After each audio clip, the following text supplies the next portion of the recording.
Bienvenidos al ciclo de conferencias internacionales Sinergias Positivas sobre Altas Capacidades y Superdotación en época de crisis, organizadas por la Asociación ENOL para el estudio de la superdotación y las altas capacidades. Con nuestra temática Emociones y entorno familiar, escolar y social.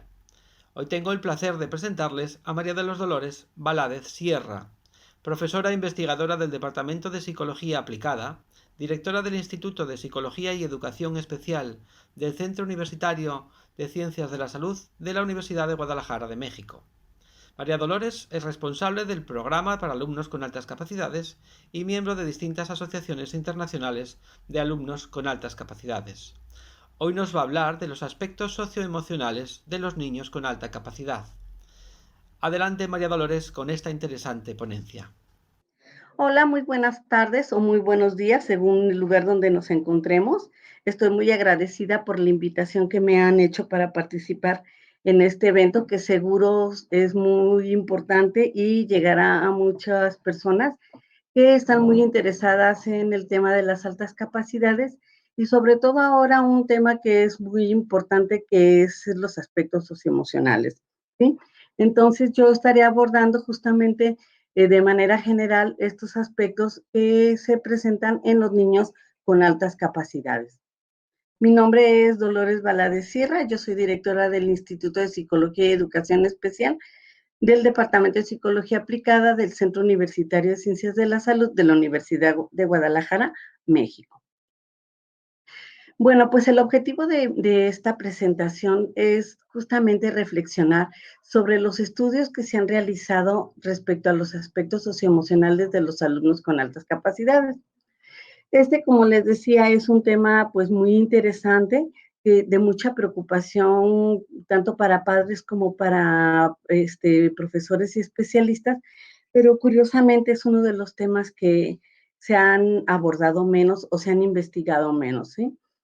Tendríamos como antecedentes, por ejemplo, que ya desde 1895, este autor que se llama Lombroso, en su libro del genio del hombre, pues afirmaba que la genialidad iba acompañada por la psicopatología, ¿sí? Este recorrido que quiero hacer es como para ir viendo cómo se ha abordado este tema de la emocionalidad y la socialización en las personas con alta capacidad, que bueno, como vemos desde la antigüedad, va acompañada de esa visión de enfermedad, de patología, ¿no?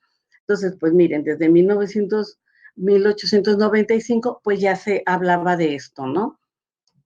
Posteriormente, luego tenemos un estudio que en su momento hizo Terman en 1925 acerca de un seguimiento que hizo de varias personas con altas capacidades, y él ya mencionaba que las personas con altas capacidades pues eran mejores o tenían mejores habilidades cognitivas y emocionales que la media de la población. Entonces, bueno, aquí vemos que pues es una visión un tanto diferente o contradictoria a la que vimos con Lombroso. Posteriormente tenemos a Hollywood en 1926, pues ella coincide con los estudios que hace este autor Terman respecto pues a estas cuestiones emocionales de las personas con alta capacidad que, bueno, tienen digamos, un mejor desarrollo que el promedio, pero sin embargo ella se interesa en hacer estudios respecto a aquellas personas altamente inteligentes. Recordemos que, bueno, de esto de las cuestiones de la inteligencia, pues hay niveles. Entonces, ella se va a estudiar a ese extremo de la población, y entonces ella encuentra que esas personas, pues, con mayor inteligencia, presentaban mayores problemas emocionales y de ajuste social. Entonces, pareciera que había como esa visión de que entre más inteligente, ¿verdad? O extremadamente más inteligente, puedes tener más problemas emocionales o de ajuste social.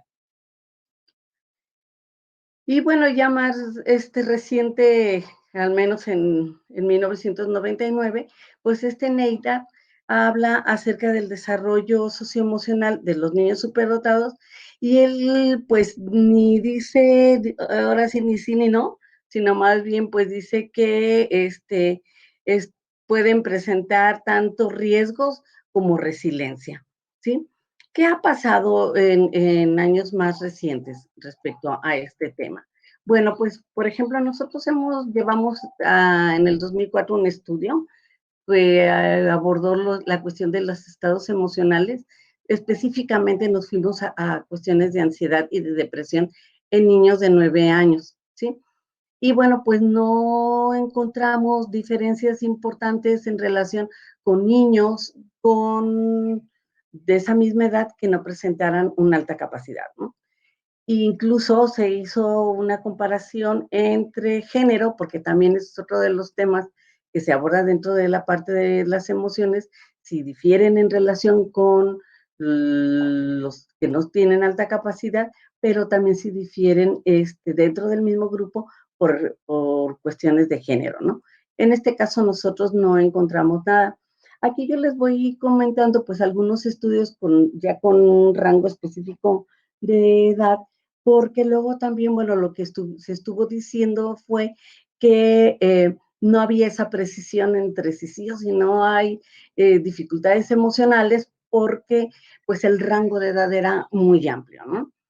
Pero bueno, aquí en 9 años, al menos en lo que se estudió en una población de México, no la encontramos. En un grupo de niños de 4 a 9 años, pues se encontró que estos niños tendían más al perfeccionismo, que tenían una alta sensibilidad y por lo tanto una sobreexcitabilidad. Pero tampoco pues se hizo un señalamiento tajante de que sí hay unas diferencias significativas en relación a la cuestión emocional. Por último, bueno, mencionaré este estudio del 2014, por estos autores, donde, pues, en un grupo de niños de 8 a 12 años, también hicieron un estudio en relación a las emociones y lo que encontraron es que estos chicos, pues, presentaban mayor autoconcepto, autoestima y confianza. Bueno, ¿qué es entonces lo que podríamos decir hasta ahorita con lo que hemos mencionado? Pues vemos como que hay ciertas contradicciones, ¿no? Y vemos que hay diferentes visiones. Estos autores, Francis Howard y Abo, en el 2016 mencionaron que había 3 visiones sobre los aspectos socioemocionales. ¿Cuál es la primera visión? Pues la primera visión es de que los niños con superdotados o con alta capacidad ciertamente pueden tener problemas a nivel interpersonal o interpersonal, pero que estos problemas pueden ser derivados por el tipo de pensamiento que tienen, por la alta sensibilidad y por el perfeccionismo, ¿sí? Entonces, bueno, esta es una primera visión donde hay muchos estudios que apoyan esta. Tenemos una segunda visión donde nos dice que, pues, más bien estos niños, debido a su condición de alta capacidad, son mejores emocionalmente y socialmente que el resto de niños de su misma edad que no tienen una alta capacidad, ¿no? Es decir, que por tener una condición de alta capacidad, pues los hace más fuertes o con un desarrollo más madurativo emocionalmente en relación del grupo de coetáneos. Una última visión, pues es justamente la que dice que no hay diferencias cualitativas entre los niños y superdotados o de alta capacidad y los niños normales. Por lo tanto, no hay un incremento que se pueda considerar de ajuste emocional de problemas en los niños con alta capacidad, ¿no? Hasta aquí, entonces, lo que podemos decir es que, pues, justamente estos resultados son contradicciones. Y bueno, estos resultados pueden tener muchas contradicciones debido a cómo se ha estudiado el aspecto de la emocionalidad en los niños con altas capacidades, ¿no? No es lo mismo que estudiemos esta cuestión de la emoción en niños que ya han sido identificados, que ya han tenido algún tipo de intervención, que de aquellos que no, ¿no? Tampoco es lo mismo estudiar la emocionalidad en una población que está en edad escolar que a lo mejor está en edad de adolescentes, ¿sí? y mostrarla como una sola población o una edad de más, ya más hacia adulto. Y la otra cuestión que también tiene que ver mucho en los resultados de los diferentes estudios es que el concepto utilizado, sí, que es superdotado, sobresaliente, alta capacidad, pues como lleva toda una serie también de imprecisiones, eso ya lo sabemos, ¿no? Que depende incluso del enfoque de los autores en los que nos estemos basando, es como estamos definiendo esta cuestión de la alta capacidad, pues entonces también eso hace que los estudios, los resultados de los estudios no sean del todo claros en algunos casos, ¿no? El tipo de instrumentos que estemos utilizando para realizar las evaluaciones, también eso tiene mucho que ver. No es lo mismo un instrumento que no está validado, que no tiene confiabilidad, a uno que sí la tiene. Muchos de los estudios que hasta entonces se habían estado realizando, pues eran instrumentos diseñados propios, ¿sí?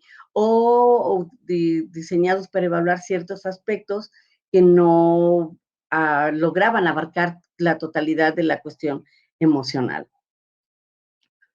Bueno, ciertamente, entonces, estamos hablando que una de las características de los niños con alta capacidad tiene que ver con la alta sensibilidad y también con el perfeccionismo. La alta sensibilidad y el perfeccionismo puede llevarlos ciertamente a ser más vulnerables emocionalmente. Ojo, más vulnerables, eso no quiere decir a que tengan más problemas, pero sí a que vivan mucho más intensamente esta cuestión de las emociones, ¿no? El perfeccionismo, pues, no bien llevado a cabo, porque bueno, ser perfeccionista tiene también su lado positivo, pero cuando ya estás enclavado en que no te sale bien, en que lo tienes que estar repitiendo como 1000 veces, puedes caer en cuestiones obsesivas y entonces sí puedes llevarte a situaciones de estrés, de ansiedad, de depresión, de angustia, que, bueno, es importante atenderlas o prevenirlas. Lo que sí es cierto es que la alta capacidad no es en absoluto un factor de riesgo para el desarrollo psicosocial y emocional de los niños. Eso es lo que nos tiene que quedar muy claro, ¿no? Hasta ahorita, bueno, no se han encontrado estudios contundentes que digan, sí, las personas con alta capacidad sí tienen problemas emocionales o como aquí lo dice esta imagen, tienen problemas de salud mental. No hay esa evidencia. Sin embargo, curiosamente, aunque no hay esa evidencia, pues se sigue estudiando. Pareciera que detrás de los estudios, en algunas ocasiones, estamos buscando la evidencia de que sí, porque está arraigado con nuestras creencias, está arraigado con las ideas estereotipadas que tenemos de la alta capacidad y también de la influencia de los profesionales de la salud mental, porque bueno, si ellos tienen esa visión de que sí, la salud mental está asociado con la capacidad intelectual, pues entonces también tenemos a veces malos referentes con los cuales entonces evaluar esta cuestión de las emociones, ¿no? Y por otro lado, también los profesionales de la educación, que a veces en nuestro trabajo del día a día abonamos en esas creencias de erróneas de que los niños con alta capacidad o las personas con alta capacidad pueden presentar problemas de este orden, ¿no? ¿Cuáles son algunos de los estereotipos que vienen abonando, pues, a este tipo de creencias? Y que, bueno, ciertamente, una idea, ¿sí? Una creencia que yo tengo puede determinar el cómo yo actúo. Y entonces, cómo yo actúo, pues, le estoy mandando mensajes a la otra persona respecto a cómo yo creo que es esa persona. Y entonces ahí se van generando unas expectativas irreales que más adelante vamos a ver, ¿sí? Una de las creencias más comunes que escuchamos en relación con la población con alta capacidad, pues es que no son de este mundo, son raros, no conviven con otras personas de su misma edad, eh, generalmente pues buscan tener relaciones con personas o más chiquitas o más grandotas y bueno, pues se aíslan, son conflictivos, son agresivos, pero lo que nosotros no vemos es que si se presentan este tipo de situaciones es porque el mismo grupo social está llevándolo a aislarse. No es que el niño o el alumno busque aislarse, no busca conflictos. A veces los otros son los que están entrando en conflicto con el niño. No es que el niño tenga problemas para relacionarse con sus iguales, es que a veces los iguales tienen problemas para relacionarse con ellos, ¿no? Y eso, pues bueno, también nos va marcando una diferencia importante. También pues hay esta creencia de que las personas superdotadas, creativas, talentosas, pues son raras, son excéntricas, pues están fuera del comportamiento normal, ¿sí? Y entonces pues luego se habla que hay un desequilibrio entre lo emocional y lo cognitivo, que bueno, hace falta entender que el niño, si bien puede tener intelectualmente, tener un desarrollo madurativo más elevado a su edad, en ocasiones emocionalmente está reaccionando de acuerdo a su edad cronológica, ¿sí? Entonces, no es que haya un desequilibrio, es que a lo mejor esto no puede ir a la par, pero no significa que haya un problema. ¿Mm? También, bueno, hay una diferencia entre entender las normas y el cumplirlas, como puede suceder a veces en cualquier persona que está en vías de desarrollo, en un desarrollo eh, madurativo específico de su edad, ¿no? Y el desequilibrio que hay entre el juicio moral y su actuación, porque pueden muchas veces entender por qué no se debe de hacer tal cosa, pero bueno, terminan haciéndola. Entonces, pues eso, en vez de entenderlo como que es un comportamiento que puede derivarse en muchas otras cosas, lo que hacemos es decir, bueno, esta persona es rara, es céntrica y por lo tanto entonces va asociado ya con esta visión de psicopatología, ¿no? Algo que abona mucho a esta cuestión de las emociones en los alumnos tiene que ver con las expectativas, ¿sí? Las expectativas que tenemos nosotros como padres o que las tenemos como docentes o como sociedad. Sí, una de las primeras, y que también tiene que ver con las creencias erróneas, es que tiene que sobresalir siempre, ¿sí? Entonces, si es bueno, tiene que ser bueno en todo. Por lo tanto, entonces, pues eso le estamos dando de mensaje a estos chicos, que entonces estos chicos llega un momento que se la pueden creer, ¿sí? Y entonces cuando se enfrentan a situaciones en las que o no van a poder o sí pueden, pero no van a ser, no van a tener un alto desempeño como lo pueden tener en otras áreas, se frustran, se enojan, lloran, bueno, una de las reacciones más comunes que nosotros vemos es, pues ya no quieren realizar ese tipo de actividades, ¿sí? Porque se alcanzan a dar cuenta de que no pueden tener ese desempeño que se espera de él, que socialmente se le ha dicho que él tiene que poderlo en todo, y por lo tanto entonces, pues sí puede ahí surgir el estrés, la ansiedad, la depresión, ¿no? Otra de las cosas, pues también es de que, pues si eres tan inteligente, si eres tan capaz, si eres tan sobresaliente, pues entonces, ni ocupas orientación en el ámbito escolar y por lo tanto debes de sacar buenas calificaciones, ¿sí? Cuando, bueno, sabemos que las calificaciones están sujetas a muchas cosas más allá a un dominio de información, ¿sí? Tiene que ver a veces con la disciplina, tiene que ver a veces con el cumplimiento de las tareas, que bueno, ya sería otro tema que en otro momento se debería de estar trabajando en cuanto a la respuesta educativa para las personas con alta capacidad, ¿no? Pero bueno, también todo esto puede ser condiciones que puedan llevar al chico a, pues, a sentirse más estresado, como cualquier otro muchacho, ¿no? O muchacha. Y bueno, también otra de las cuestiones que nosotros hemos observado mucho en los papás es de que esta creencia que todo mundo debe comprenderlo porque es diferente, ¿sí? Y a veces atrás de ese debe comprenderlo está, le debe permitir todo. Entonces, bueno, pues los muchachos están en una etapa en que están aprendiendo muchas cosas, vuelvo a insistir en que están en desarrollo. Ellos, a través de nuestro ejemplo, de nuestras acciones y de nuestros mensajes, pues les vamos diciendo cómo hay que comportarse, cuáles son las reglas implícitas o explícitas que hay que seguir. Pero si entonces nosotros también estamos como vendiendo esta idea de que, ay, pues tú sé libre, tú puedes hacer lo que tú quieras, se te es permitido ser insolente, ser grosero, y todo el mundo te tiene que entender, pues entonces somos nosotros mismos, somos el grupo social, el que entonces puede estar llevándolo a que ciertamente se ven situaciones en las que pueda presentar dificultades emocionales.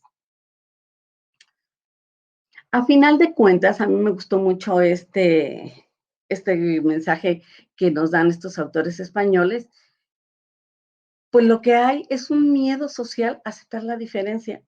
O sea, se cuestiona a veces muchas cosas de las personas con alta capacidad, a veces se frenan, otras no se permite que se hagan, pero detrás de todo eso también está ese miedo social de aceptar la diferencia. Y también el desconocimiento, pues, sobre el mundo de las altas capacidades, ¿sí? Y ahí también tiene que ver mucho los medios de difusión, porque si los medios de difusión nos venden una idea de las personas con alta capacidad muy alejada de la realidad, o nos muestran el extremo del extremo de las altas capacidades, pues entonces no nos está permitiendo tener un acercamiento real a esta población.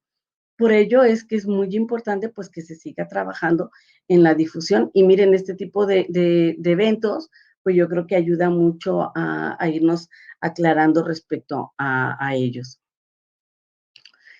Entonces, hasta ahorita de lo que hemos comentado, pues hemos estado centrados más en un enfoque psicopatológico, o sea, buscando esos problemas patológicos que puede tener la persona, más que tener una visión salutogénica, ¿sí? Que es decir, qué cosas son las que nosotros podemos hacer para promover la salud y el bienestar en las personas y en los niños con alta capacidad.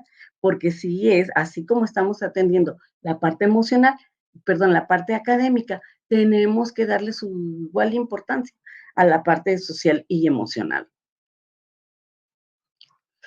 Mm, Este autor, pues, justamente nos lleva a reflexionar al respecto, porque dice que para poder desarrollar realmente el talento, ¿sí? Pues se requiere nutrir ambas fortalezas, tanto las intelectuales como las del corazón. Entonces, bueno, pues aquí nuevamente reafirmamos la importancia de ubicar en su justa dimensión la atención de la parte emocional en esta población. ¿A qué se refiere con las fortalezas del corazón? Pues se refiere a que hay que trabajar con nuestros chicos la humildad, la compasión, la gratitud, la preocupación por los demás, el disfrute, ¿sí? Por lo tanto, entonces habría que considerar en el trabajo con ellos tres componentes principales. Lo que tiene que ver con la inteligencia emocional, que ahorita lo vamos a abordar un poquito más, las habilidades sociales y las fortalezas y las virtudes del carácter. Para empezar, tendríamos entonces que definir qué son las emociones, ¿sí? Y entonces aquí tenemos que son reacciones que surgen ante determinadas situaciones y que pueden tener un placer, perdón, un efecto, ya sea placentero o displacentero. No hay que confundir lo que es una emoción con un sentimiento, ¿sí? La emoción es, como lo estamos diciendo aquí, una respuesta que crea reacciones bioquímicas en el cuerpo, alterando pues el estado físico actual. Entonces puede haber taquicardia, sudoración, etcétera. Los sentimientos pues ya son asociaciones mentales y reacciones hacia las emociones, pues según nuestras experiencias personales. Entonces, hay muchas emociones y también derivados, emociones básicas y sus derivados de estas emociones. Las básicas, pues tenemos el miedo, la alegría, la tristeza, la ira, el asco, la sorpresa, pero dentro de ellas, pues tenemos toda una serie de variedad, ¿no? Por ejemplo, del miedo, pues desconfianza, preocupación, ansiedad, nerviosismo, pero también dentro de la alegría, felicidad, orgullo, satisfacción, placer. Entonces, esto es en donde deberíamos de centrarnos al trabajar la cuestión de las emociones. Como lo dije, pues las emociones es un aspecto que poco se ha abordado, o sea, todo el mundo habla, ay, sí, las emociones, pero cuando tú comparas el número de estudios, por ejemplo, y de publicaciones científicas que se han hecho respecto a temas que tienen que ver con lo académico, con cuestiones cognitivas, en relación a las sociales y emocionales, pues son muy pocos, ¿no? Y entonces, también de esos pocos, pareciera que se han centrado más en aspectos negativos. Hay aspectos positivos en los que también se han centrado, pero tiende a haber estudios más en aspectos negativos que en aspectos positivos. Por eso es importante investigar y trabajar esta cuestión de las emociones, pero dentro de un punto de vista más positivo. Hablar de emociones positivas y también hablar del bienestar personal. En este sentido, bueno, pues estaríamos volteando la mirada hacia la psicología positiva, ¿sí? La psicología positiva justamente se centra en estas cuestiones del bienestar psicológico y la felicidad. Habla de las fortalezas y de las virtudes. Recordemos también que incluso desde la psicología, pues se ha trabajado mucho sobre estas cuestiones patogénicas, ¿sí? Se ha hablado mucho de la ansiedad, del estrés, de la depresión, pero no se ha, hasta ya recientemente se ha volteado la mirada hacia aspectos positivos, se ha trabajado más sobre cuestiones de la felicidad, la resiliencia, la cuestión de la creatividad, la inteligencia emocional, entre otros aspectos, ¿no? Pues dentro de este tema de las emociones, pues yo creo que algo que hemos escuchado mucho es la inteligencia emocional. Y pues también aquí nos enfrentamos que la inteligencia emocional es, pues según el autor que es del que estemos abordando.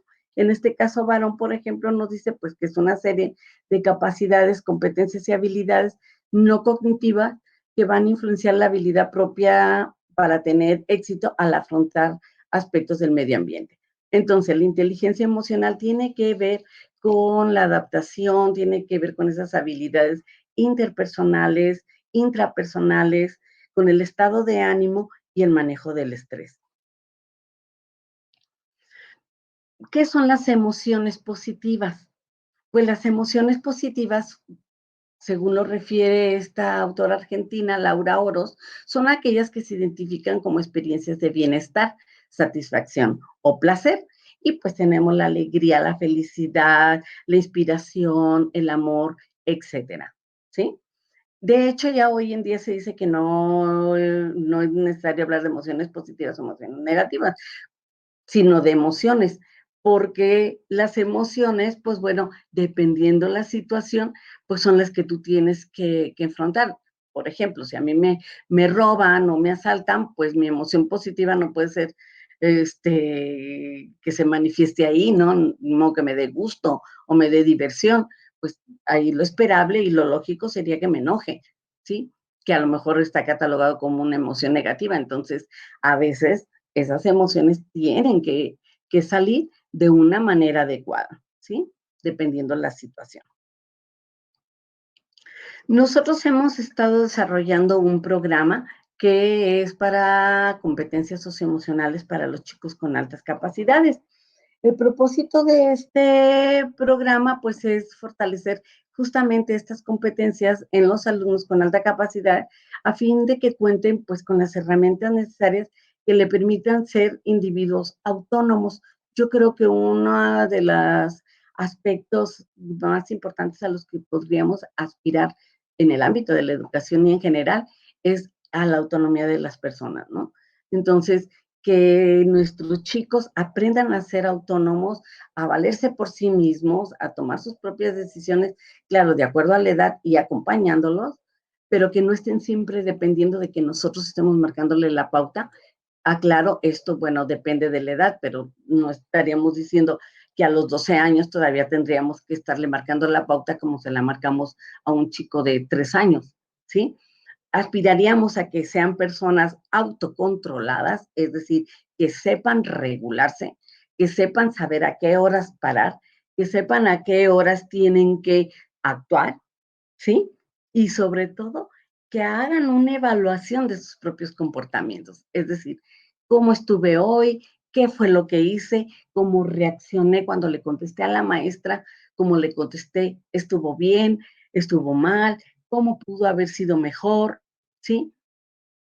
Buscar múltiples alternativas a la solución de las situaciones a las que se enfrenten, valorar lo positivo y lo negativo de cada una de esas alternativas para poder tomar la mejor decisión, ¿sí?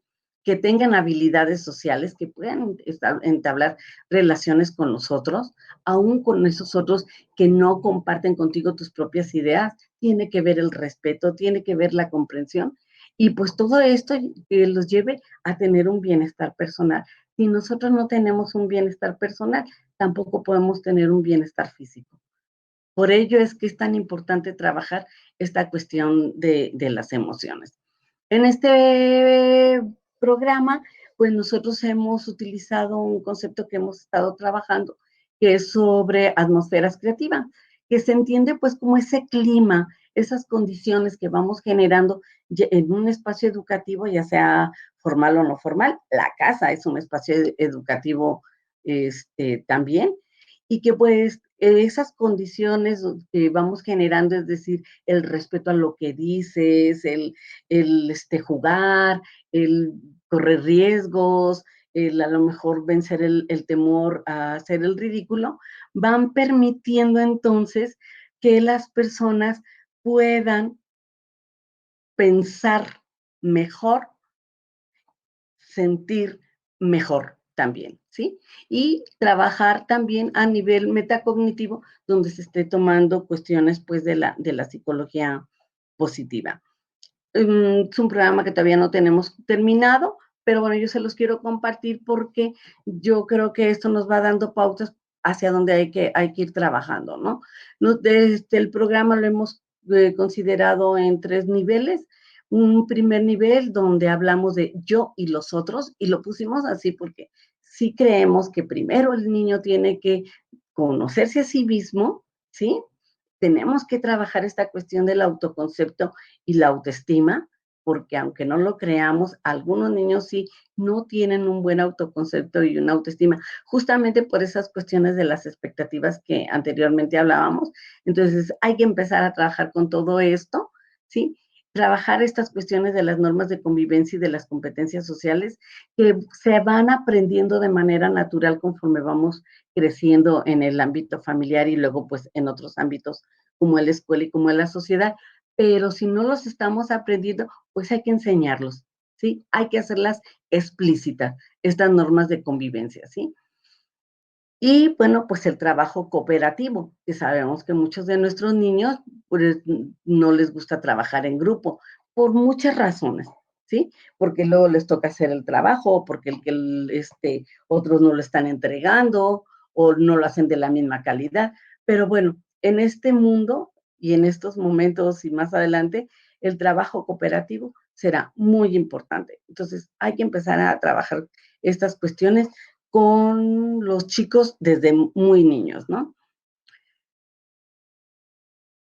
El segundo nivel que estaríamos luego abordando, pues sería esta parte de las emociones positivas, ¿sí? Trabajar la alegría, la gratitud a través de cuestiones que sean, que le lleven a la diversión, que le den risa, que sean generosos, que agradezcan. A veces no sabemos ni siquiera agradecer, ¿no? Entonces, pues es esas cuestiones que hay que estar trabajando con ellos, cuestiones como la paz, la confianza, que bueno, abonan a esto que tiene que ver con la serenidad, la simpatía, ¿sí? Que es la preocupación por la condición emocional del otro, y pues esos deseos de que el otro se pueda sentir mejor, la satisfacción personal, que tiene que ver con la autovaloración, la aceptación de sí mismo, y algo que también ahorita se está trabajando mucho, que es el mindfulness, que es la plena conciencia, ¿no? Que es estar el atentos, el estar muy claros de cómo estamos, de trabajar cuestiones de respiración, entre otras cosas, ¿no? Y un tercer punto, pues tiene que ver esta cuestión de la inteligencia emocional, donde trabajamos estas partes de las emociones, entender las emociones, ¿sí? Saber que hay matices en las emociones y también expresarlas. Una emoción que no se verbaliza, se actúa, ¿sí? Entonces, pues cuando alguien está llorando, sabemos que está llorando porque lo vemos llorar y sabemos que algo le pasa, pero no sabemos qué, ¿sí? Entonces, hay que ayudar a los chicos a que verbalicen sus emociones, a que las identifiquen, porque a veces ni siquiera saben qué es lo que sienten, no saben si es tristeza, si es angustia, o sea, no ubican esos matices, ¿no? Y eso se aprende también desde casa. Entonces, hay que ayudarles a que expresen sus propias emociones, insisto, a que las verbalicen, a que se pongan en el lugar de los otros, como usted dice textualmente, ponerse en los zapatos de los otros, no es desde la distancia emocional de que, ay, pobrecito, sí te entiendo, sino si yo estuviera en la misma situación que esa persona, ¿cómo me sentiría? Para entender entonces cómo el otro se puede sentir. ¿Mm? El manejar el estrés, o sea, el estrés no es que sea malo, es que tenemos que aprender a identificarlo y a manejarlo. Y a veces con las técnicas de respiración aportamos mucho en su control. Y en las estrategias de afrontamiento, o sea, los problemas y las situaciones no se resuelven evadiéndolas o no porque yo las anule de mi pensamiento, no existen. Lo mejor es afrontarlas. Cuando yo, por ejemplo, tengo miedo como niño de quedarme solo en el cuarto porque algo puede pasar y no tengo mucho miedo, pues no estoy como abordando esta cuestión. Más bien tendría yo que ver, a ver, ¿por qué tengo miedo? Pues que se meta alguien. Ah, bueno, ¿qué haría yo si se mete a alguien? ¿O qué podríamos hacer? Sí, como anticiparse, que es una de las estrategias que nos pueden ayudar mucho para poder resolver. Cuando nosotros entonces tenemos el control de nuestras emociones y de nuestros pensamientos, porque van ligados, pues entonces tenemos control también de las situaciones de las que podemos controlar, porque hay cosas que no podemos controlar, como la pandemia, pero sí yo puedo controlar mi actitud y mi conducta ante la pandemia y mis emociones ante la pandemia. ¿Sí? Bueno, ya casi vamos a acabar, entonces me gustaría así como que, ¿qué cosas son importantes que nos lleváramos el día de hoy, ¿no? Pues saber imponer los límites, ¿sí? Los chicos, cualquier chico, pues requiere de límites, ¿no? Porque es la manera en la que también pueden marcar su comportamiento. El no poner los límites ayuda a que los chicos se pierdan. ¿Sí? Entonces, es importante ponerlos y no disculpar o pasar por alto comportamientos incorrectos. Con esta cuestión que ya les había dicho de que, ay, como son de alta capacidad, pues todo el mundo los tiene que entender. No, yo creo que sí hay que marcar muy bien la pauta de qué cosas, independientemente de que tengas lo que tengas, no pueden ser posible que las presentes, ¿no? Como ser grosero, altanero, etcétera, ¿no? Potenciar su sensibilidad ante las injusticias, fomentar la generosidad, ser flexibles, comprensivos ante las necesidades ajenas. Ciertamente, nuestros chicos viven con mayor intensidad sus emociones. Eso sí es cierto, ¿sí? Y a veces nosotros, pues lo que queremos es que no las vivan tan intensamente. Y entonces, pues, a veces les decimos, ay, no, tú no te preocupes, ay, ya, o sea, tratamos de disminuir esa sensibilidad. Hay que ayudarle, no a disminuirla, sino a que la canalice, ¿sí? Y la maneje, para que entonces, porque esa es una parte muy bonita. Ciertamente las personas que viven intensamente sufren mucho, pero también gozan más. Entonces, hay que ayudar a regular esa sensibilidad, ¿no? Estimular la motivación, el esfuerzo, la disciplina, evitando la competencia. Estamos en un mundo competitivo y eso a veces, en algunas circunstancias, sí nos llevan a cosas buenas, por ejemplo, en una competencia de natación, pues obviamente a ganar el primer lugar, ¿no? Pero no todo es competencia. Recuerden que tenemos que trabajar mucho en la cooperación. Y pues no olvidar de esto que les comenté, que hay que ayudar a los alumnos, ya sea en la escuela, ya sea en casa, a que identifique sus emociones y las maneje, las verbalice, las regule. Ayudarle a ver el beneficio a largo plazo de una actividad realizada. A veces eso no les queda como muy claro y quieren todo en lo inmediato, y bueno, si eso se combina con el perfeccionamiento y la alta exigencia que ya han tenido externa o interna, porque luego también el niño va introyectando esas expectativas y se las hace como propias, pero luego el contexto le está demostrando que las cosas no son así, y entonces eso le puede llevar justamente a situaciones ansiosas o depresivas, ¿no? Entre otras tantas que puede ser. Entonces sí es importante pues ayudarle a la persona a que entienda que no todo tiene que ser en lo inmediato, que hay cosas que tienen que hacerse pausadamente, que hay cosas que a lo mejor sí es importante que se hagan ahorita, que no va a haber el beneficio ahorita, pero que sí va a haber un beneficio a largo plazo. Hay que ayudarle a establecer, por lo tanto, metas cortas, ¿sí? Y metas a largo plazo. Ambas son importantes. ¿Sí? Cuando demos elogios, hay que darlos por cuestiones específicas, ¿sí? Eres grandioso, eres formidable. Pues sí, todos los papás le decimos eso a nuestros hijos, ¿no? Pero acuérdense que estamos nosotros abonándole a las expectativas que el niño va a tener sobre sí mismo, ¿no? Entonces llega un momento en que él también se la va a creer que es formidable y grandioso en todo. Y cuando se empieza a dar cuenta de que no es así, es cuando empiezan a surgir los problemas. Entonces, por eso hay que dar elogios muy específicos.